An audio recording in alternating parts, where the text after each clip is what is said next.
Let's head to equities market now. The market capitalization of the Nigerian Exchange Limited dropped below 30 trillion naira last week after it crossed the mark, leading to a loss of 476 billion naira for investors. Well, the bearish trend started Monday with investors losing 3 billion to close at 30.39 trillion. On Tuesday, the market capitalization lost 36 billion to close the day at 30.35. On Wednesday as well, the pattern was sustained as investors lost 127 billion and the market cap, dropped to 30.22 trillion. And at the close of market on Thursday, the market capitalization has suffered the biggest dent in the week as it dropped to 29.91 trillion naira, while investors lost about 313 billion. And on Friday, the market cap stayed at 29.91 trillion naira. The All-Share Index, which started the week at 55,788.37 point, had lost about 872.78 basis points to end trading on Friday at 54,915.39 basis points. So let's get talking now and look at the sentiment currently driving the market. Ambrose Amodian, Chief Research Invest Data Consulting Limited, joins us now. Thank you for joining us, Ambrose. Thanks. Good to have you again. Yeah, Frank. Yeah, so big loss for the week, for the market last week. So first, let's talk about the election, right? I know people say, okay, it has nothing, and you have said on this show over and over again, but this loss, according to many, was attributed to the election fear, basically. So how would you describe the sentiment that played out in the market last week? No, the person that was attributed, or analyst or group of analysts will say this loss has a lot of, election fear. Yes. Is it post-election fear or because pre-governorship election actually? No. Both presidential and governorship election. Both presidential and governorship election. Actually, there are three factors that were responsible for this loss. Yes. For me, is fear of election should not be part of it, because if the election week market was gaining almost 2% that week, creating wealth for investor, election week, where is the certainty then? If there is fear, people already have sold down to hold their cash and what, but people were still buying till the last day of the election, a day to the election on Saturday, and market was in green. That is not, we expect to see what is happening. One, profit taking our attribute to it. One, two, the contagious fear. I told you what happened within that week that we saw, kind of crisis in the financial sector, in the matured economy. That fear spread out of that region to other markets across the world. But before the week was that, the fear was curtailed because the government of this economy and their central banks took straight intervention, and that shocked the market. All of them rebounded before the week, close for the week. But the good thing that on Friday on our market here, we saw this similar rebound. In the morning, we are seeing bank on the red. In the afternoon, before the market, we see bank rebounding again. Not only that, most of the stocks were also marked down. About 2 or 3 were marked down within the week again. Now, when you are taking away the dividend declared from price, it's going to affect what the market capitalization and also indeed because you are taking away price. No, Nigeria was marked down the same week, and the UK was marked down the same week. These are the factors that brought this level. It's not the fear of election. I'll tell you that government election, yes, they are important,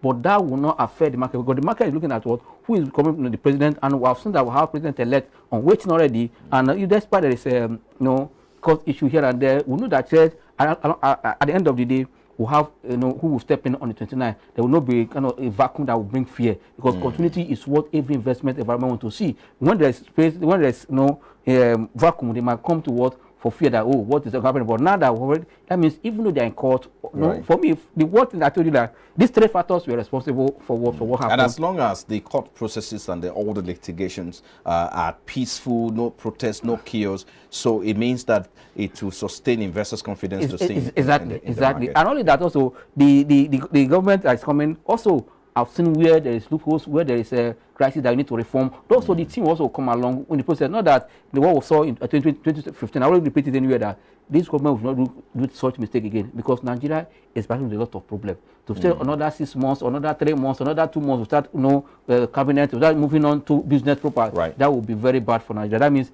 no, don't forget what happened in the US.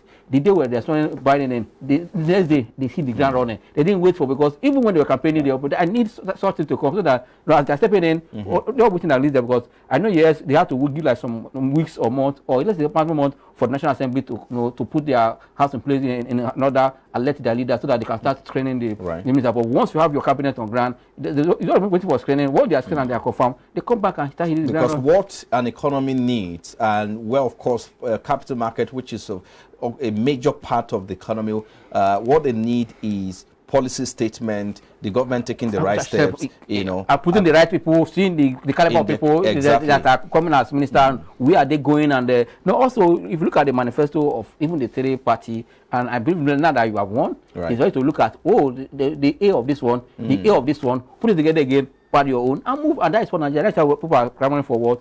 For unity government. If that happen again, that will be a good thing for Nigeria. All this insecurity will slow down, because once everybody's party is involved, any part of the Nigeria is involved in the government, see that we'll still, people are buying to the government to contribute. But when there's sidelining, that is where you see a sort of agitation. But if we can carry everybody along, see that I believe that the government that won, they should know that this time is to carry all Nigerians along. Okay.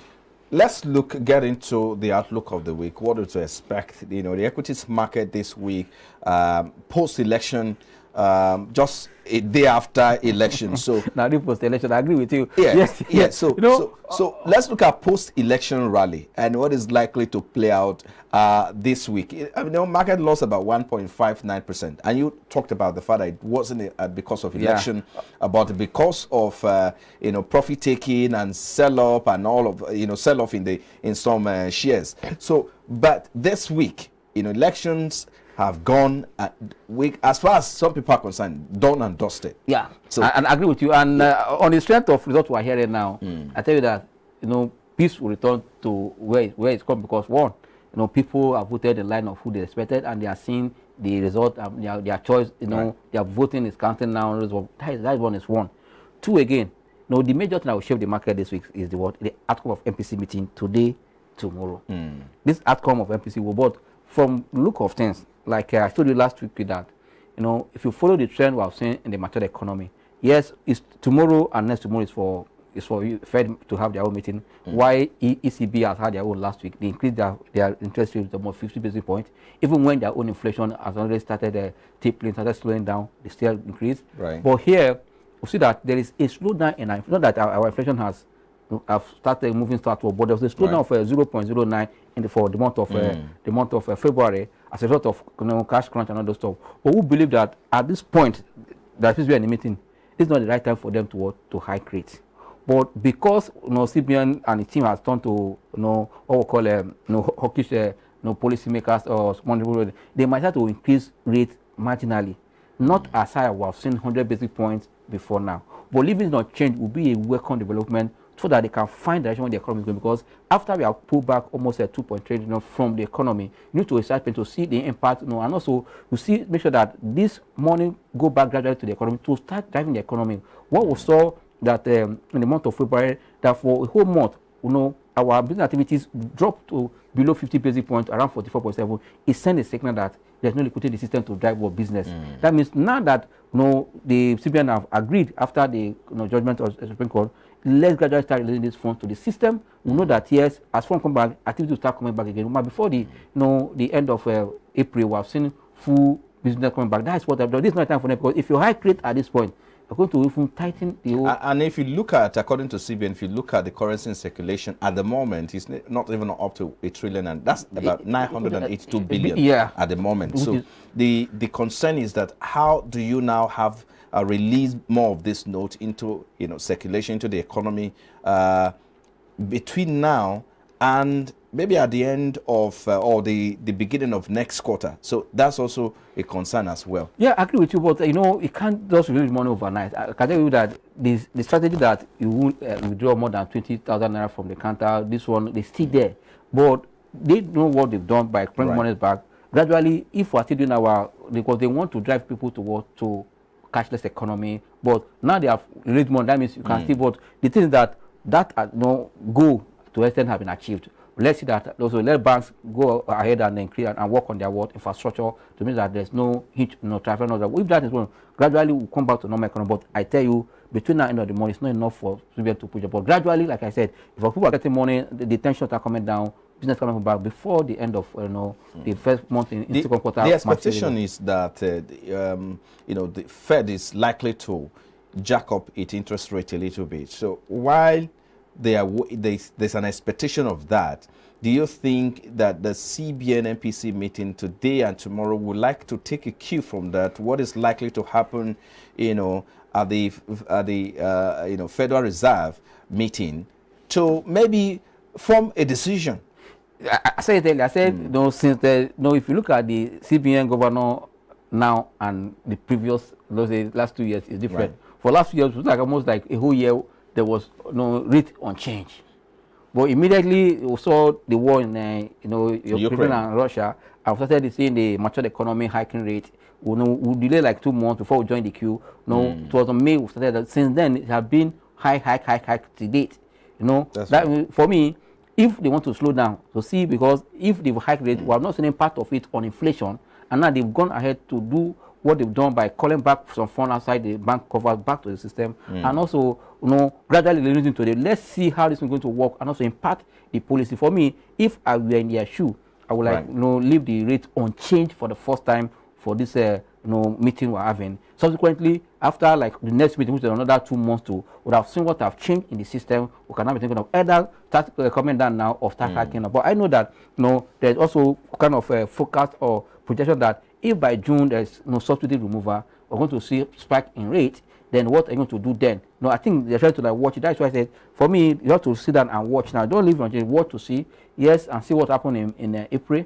Then before you can think of before the removal of subsidy. And also, it's the time also that government on ground should also start making plan before the handover to mean that even with the removal of subsidy, the impact won't be much on the people. And I know that transportation is the key when it comes to this inflation. Once the hike rate, the remove subsidy and fuel prices goes up, it's going to affect transportation, and that goes away, moving goods from the farm to the market. Even though the goods in the market in the farm is still cheap, your transport cost alone was to support. That's why I say this is the time for government to start thinking, what can we do to make sure we bring the transport system a bit down so that the inflation will not be much or the impact won't be much on the citizen.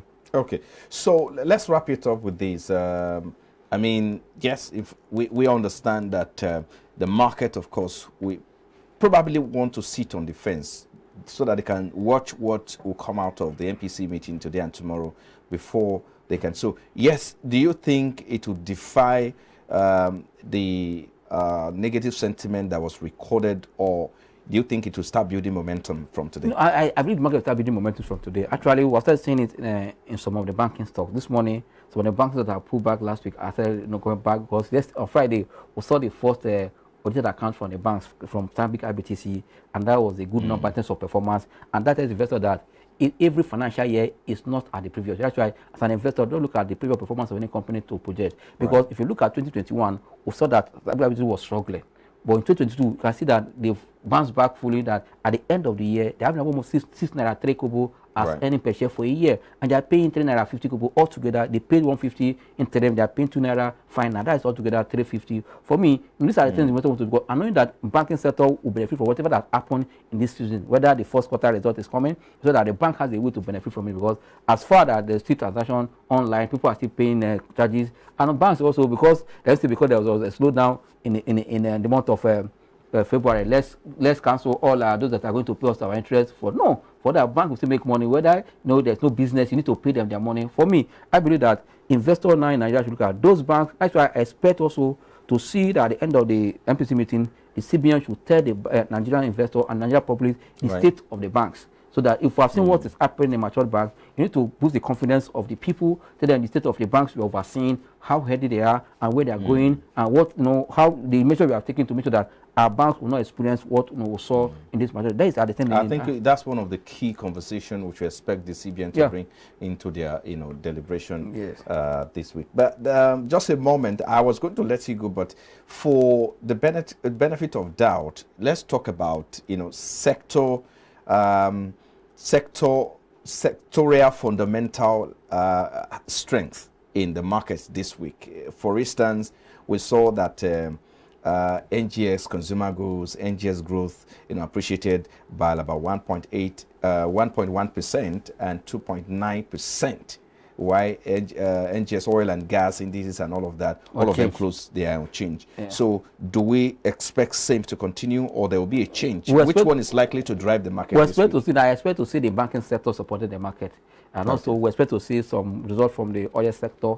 Last week, oil sector was flat because there was no more. The previous week, they took profit from the major stock that rally, corn oil and Miss Oil for last week. We expect that now, if we expect to see their audited account between now and 31st of March, we expect on new activities which are taking to start coming. Now that, as I said, election season is gone. Now it's for them to make money. That's why I said, people that are sitting on the first boss of election, they'll be kind of regretting now because nothing has happened, but rather people have created wealth for themselves during the period. For me, I believe that investors should hold fast to their position in terms of a dividend, while traders like me are waiting for more pullback for us to position, because that is what we need. Because the second quarter, we need to buy low so that when the second results are coming for the month of April, we'll be smiling. That's why at this moment, as we are seeing this oscillation till the end of the month, as a result of results, investor reacting to results that are coming, profit taking, as price of stock come down, we'll be prepared to position for what? For the second quarter of the year. Well, I think we should leave it there. Thank you so much. Always a delight to have you on our program. Thanks for having me. Ambrose Omodion, Chief Research Officer, Invest Data Consulting. Thank you for coming on the program. So we'll take a break now. When we return, of course, we'll head straight to looking at post-election and as we focus on the economy and task ahead. That's our focus in our next conversation. Please stay with us. This is Business Breakfast.